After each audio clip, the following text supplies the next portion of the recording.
일곱째 천사가 나팔을 불매 하늘에 큰 음성이 나서 이르되 세상 나라가 우리 주와 그의 그리스도의 나라가 되어 그가 세세토록 왕노릇 하시리로다 하니 하나님 앞에서 자기 보좌에 앉아있던 24장로가 엎드려 얼굴을 땅에 대고 하나님께 경배하여 이르되 감사하옵나니 옛적에도 계셨고 지금도 계신 주 하나님 곧 전능하신 이여 친히 큰 권능을 잡으시고 왕노릇 하시도다.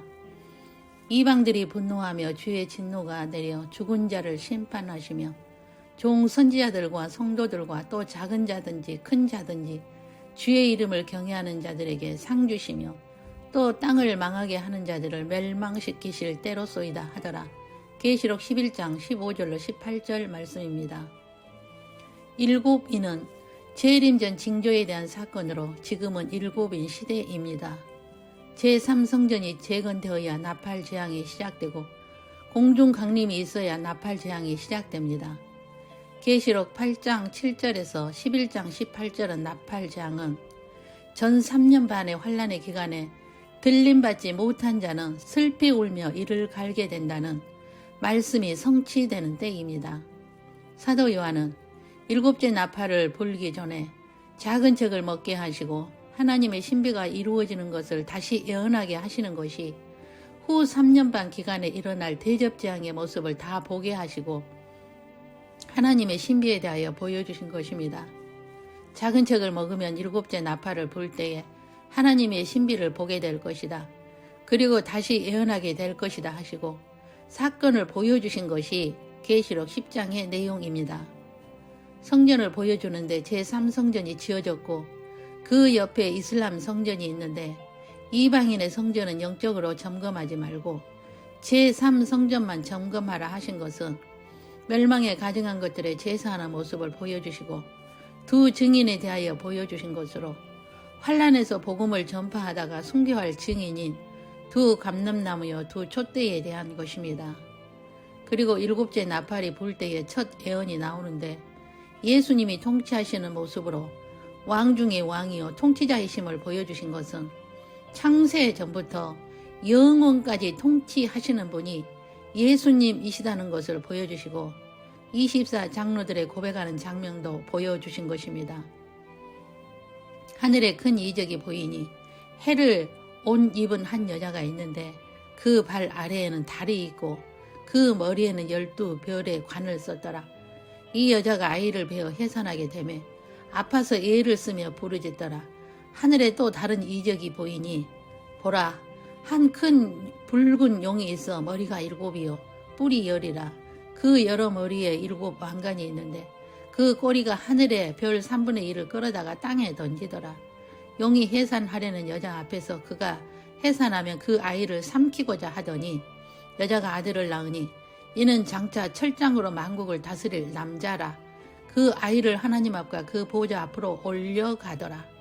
그 여자가 광야로 도망하며 거기서 1260일 동안 그를 양육하기 위하여 하나님께서 예비하신 곳이 있더라. 하늘에 전쟁이 있으니 미가엘과 그의 사자들이 용과 더불어 싸울세. 용과 그의 사자들도 싸우나 이기지 못하여 다시 하늘에서 그들이 있을 곳을 얻지 못한지라. 큰 용이 내쫓기니 옛뱀 곧 마귀라고도 하고 사탄이라고도 하며 온 천하를 꿰는 자라. 그가 땅으로 내쫓기니 그의 사자들도 그와 함께 내쫓기니라. 계시록 12장 1절로 9절입니다. 해를 옷 입고 발 아래는 달이 있고 12별의 관을 쓰고 있는 이스라엘의 모습으로 이스라엘이 바벨론 종교를 믿는 모습입니다. 이스라엘이 하나님도 믿으면서 바벨론 종교를 섬기는 모습을 요한에게 보여주신 것은 이스라엘은 시작부터 바벨론 종교 섬길 것으로 예정되었다는 것입니다.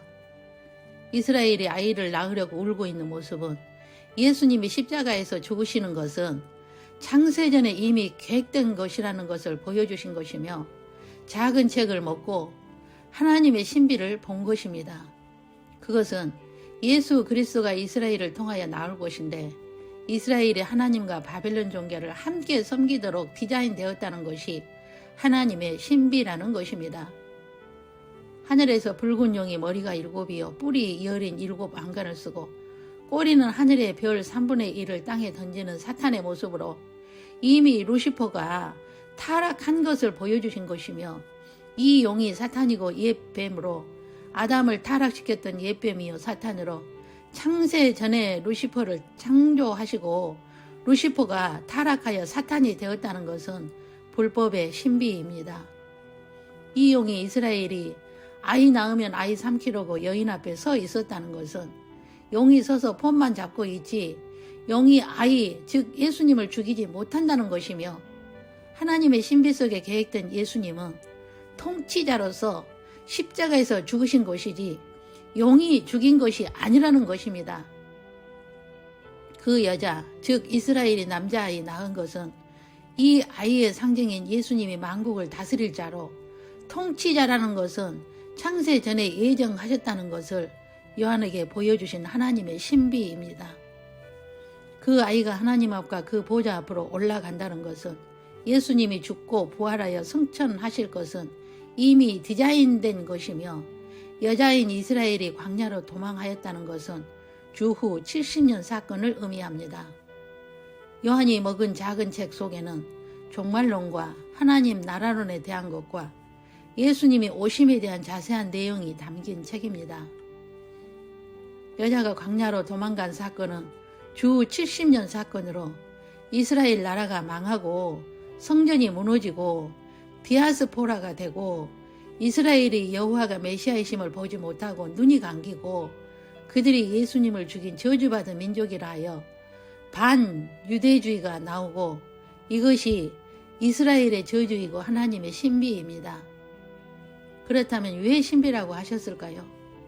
사람의 이성이나 논리나 철학으로 해석할 수 없는 것으로 하나님의 특별한 은혜를 받아야 알 수 있기 때문입니다. 하늘의 큰 용이 꼬리가 하늘의 별 3분의 1을 끌어다가 땅에 던지더라는 것은 창세전 사탄을 창조하신 것에 대한 불법의 신비는 용의 앞잡이가 두 짐승 세력이며 나팔 재앙 때에 예수님이 사용하시는 용과 사탄인데 이들은 후 3년 반에는 엄청난 파워를 가지고 상고들을 일으킬 것입니다. 그러나 이들은 7년 한날이 끝날 때에 즉시 불못에 던져지게 됩니다. 요한은 작은 책을 먹고 제3성전의 신비와 두 증인의 신비와 예루살렘 성의 신비에 대한 것과 후 3년 만에 일어날 일들에 관한 내용을 본 것입니다. 이것은 두 짐승이 어떤 존재인가 잠깐 보여주신 것이며 후 3년 만에 두 짐승이 일으킬 것을 보여주신 것으로 두 짐승은 루시퍼여 사탄이며 창세 직후에 타락하였으나 즉시 불못에 던지지 않으시고 7,000년 동안 사용하고 불못에 던지기 위하여 창조한 것이라는 것을 요한을 통하여 보여주신 것입니다. 두 짐승 세력은 가인으로부터 시작하여 오늘날은 가시화되고 더 악하게 구울 것이며 이제는 이들이 누구인가 드러난 때라는 것입니다. 요한을 통하여 보여주신 것은 두 짐승은 성전을 더럽히는 자들이며 두 증인을 괴롭히고 순교까지 하게 하는 자들이고 예루살렘 성을 파괴할 자들이고 이들은 후 3년 반이 끝나면서 불못으로 직행할 자들로 디자인되었다는 것인데 오늘날 우리의 피부에 닿는 시대에 살고 있기에 이들의 정체를 바로 알아야 합니다.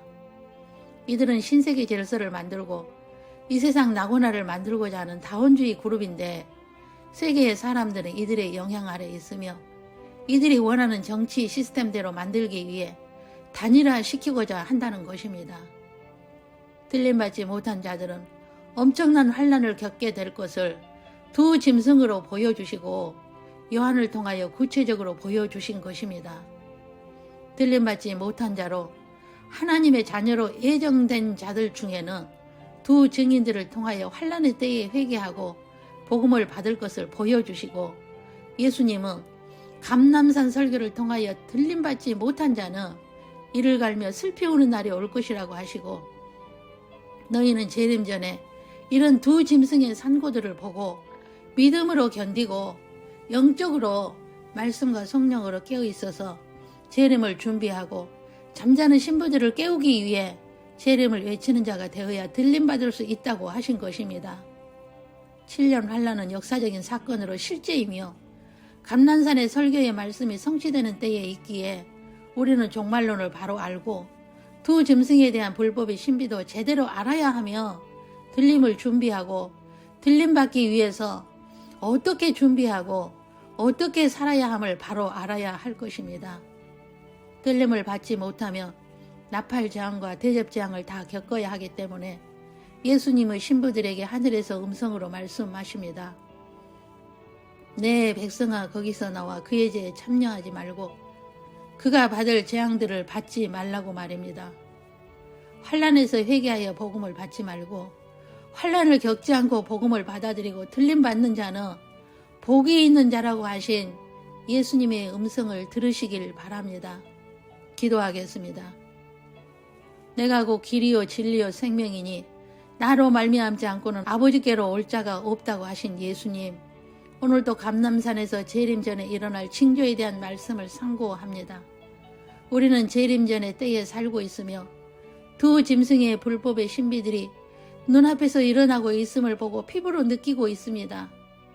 예수님은 사랑하는 신부들에게 말씀하시기를 내 백성아 거기서 나와 그의 죄에 참여하지 말고 그가 받을 재앙들을 받지 말라고 주의 종들을 통하여 외치게 하신 음성에 귀 기울이고 장차 다가올 환난을 겪지 않고 들림을 받기 위해 성도의 옳은 행실과 창조 목적대로 행하고 창세전에 하나님의 신비요 천국의 신비요 불법의 신비요 감람산의 신비를 바로 알고 요한이 먹었던 작은 책을 먹고 창세전에 하나님의 모든 계획을 깨닫고 은혜를 입은 자로서 불법의 산고들 속에서도 견디고 깨어있어 주맞을 준비하고 재림의 소식을 외치는 복 있는 자들로 매일을 살겠습니다.